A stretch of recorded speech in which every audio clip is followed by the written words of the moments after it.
Hello ladies and gentlemen, we had a 35-point Steamroller a couple of months ago in our local meta. I brought two lists. I brought a Morton Abra Tier 4 list and a Witch Coven of Garlgast regular list. My Witch Coven list had a ton of infantry, as you can see, a min unit of Biles, a max unit of Banes with UA, Tartar Sauce, two Death Rippers, and a full unit of Styxis Raiders with UA.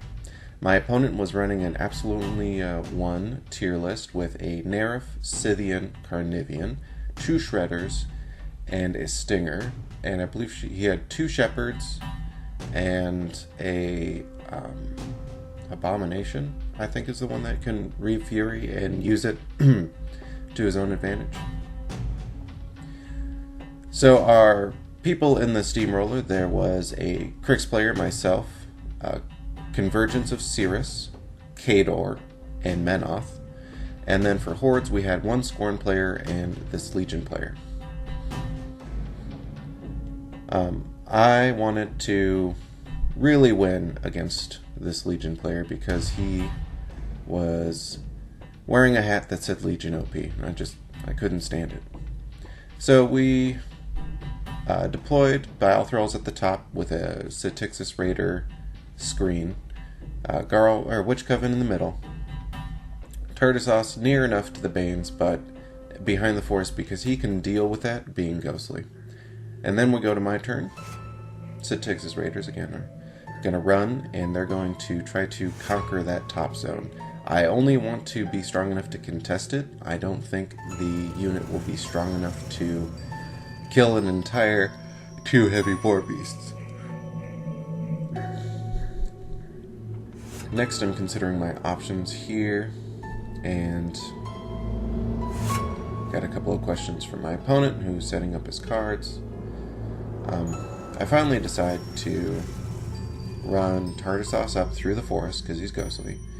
I'm going to run the Bane Thralls in between those forests because I want them to take on the Nerif, Rake, and the two small war beasts. The lesser war beasts, I think they're called. We move the Biles out in a run, and we're going to move one of the Death Rippers up, and we're going to move the second Death Ripper up as well. And then the Coven's going to advance. Again, you have the Flying Pathfinder. It goes to Legion turn 1. There's going to be a lot more running and a couple of charges. He's deciding what to do here. He advances Absolutia and puts up a forced evolution on the Scythian, I believe.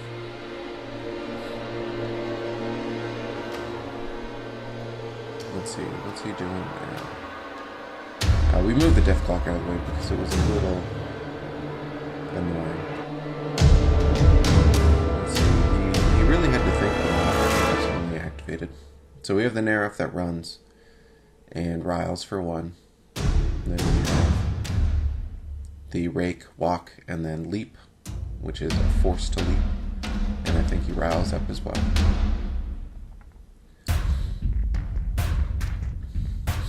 Shredders, goes over to the Scythian and just walks through the forest. And then advances the two Shredders, moves up his Fury sucking solo that uses it to attack, and conditions the other war beast with the Shepherd. The Stinger advances and does a spray, targeting one of the Styxis, or two of the Styxis. And then we have a Carnivian charge spray coming that is going to do a lot of damage.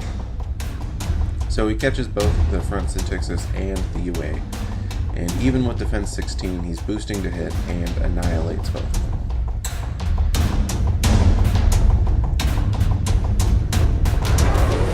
So he's only got one Shepherd left who's running through the forest. Goes to my turn too. So right away, I put one focus on the bottom Death Ripper. I can get a charged Thresher attack off with Banelord Tartarus, and he's going to clobber both a Shredder and the Nerif. And he lays the curse down on the Nerif as well because I think I can get 1 or 2 charges off. And I can. It was very pleasing. The 3rd charge fails, so everybody else runs. And I kind of spread out because I don't want to let him capitalize on killing the UA. So with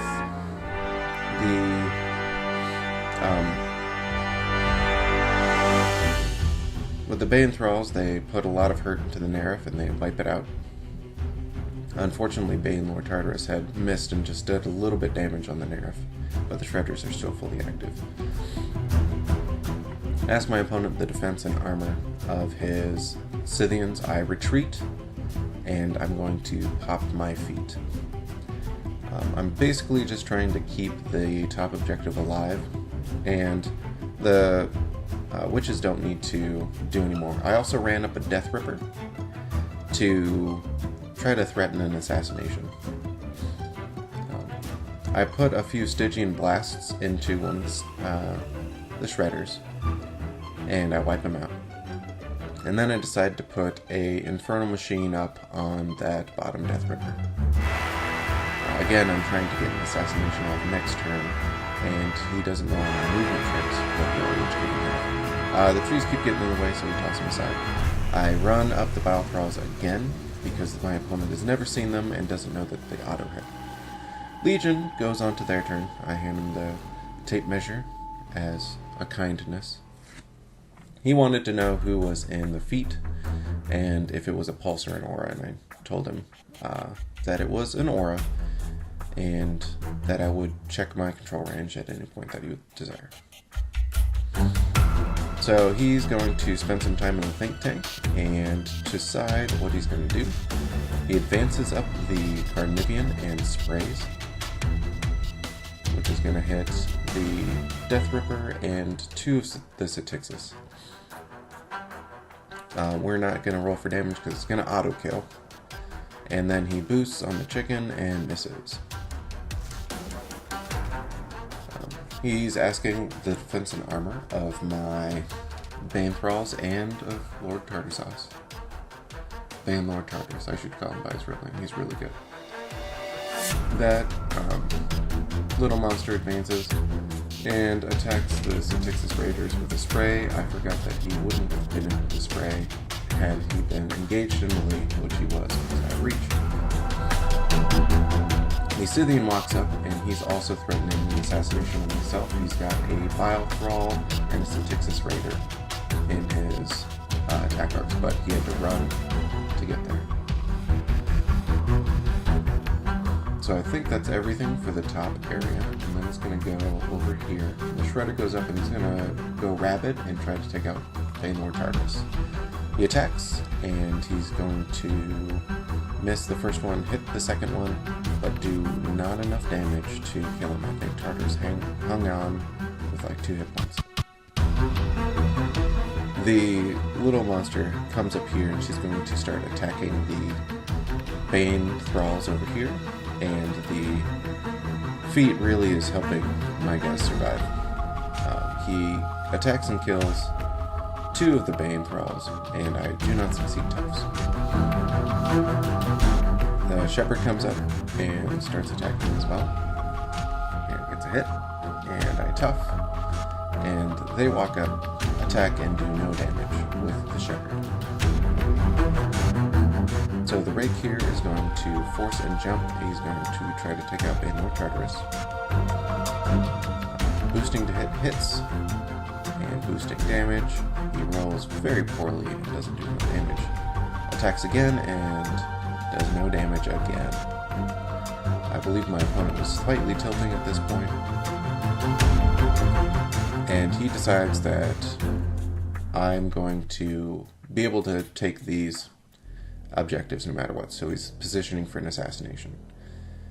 So it goes to my turn. I give 3 focus to that bottom Death Ripper, and I upkeep Infernal Machine. I go ahead and try to engage and do some damage on the 2 heavy war beasts, because I'm also trying to prevent them from being able to get to my caster. because I know his feat gives all of his beasts flight, reach, and open hands. I just do a little bit of plink damage. I'm contemplating my backup plan if an assassination fails. And, thankfully all the Styxes have 2 attacks, but the armor is so high I'm not able to do much damage. So I'm deciding what to do next. And let's see here. I advance the chicken to block a trample from his Scythian, as well as keep it from having a landing zone. I have to describe how the witches work, and that they each have separate hit points, but if you hit the egregore, I have to separate the damage to the witches. He takes a little bit of a look at my spell list and everything. I put Ghost Walk on that bottom chicken. And then we're going to go into my next activation. I tell them a little bit more about the Witches of Gralgast. They're one of the more complicated warcasters in the entire game, since they all activate separately. So I move a Biothrall out of melee, he hits and kills. I walk one up, and I'm going to start purging. I lose another Biothrall to free strike. I move up again, and I move 2 more. The first one explodes, it does a POW 12. Absolutely is only armor 14, so it's going to be dice off 2. I put a corrosion marker on her, and do just a few points of damage. Hit him again with an explosion, do a little bit more damage, and he has to transfer it off, because I was rolling pretty hot. The third one explodes, and does a bit of damage as well, and he decides to take it because it wasn't that big of a roll. And then the next 2 try to spray and totally miss.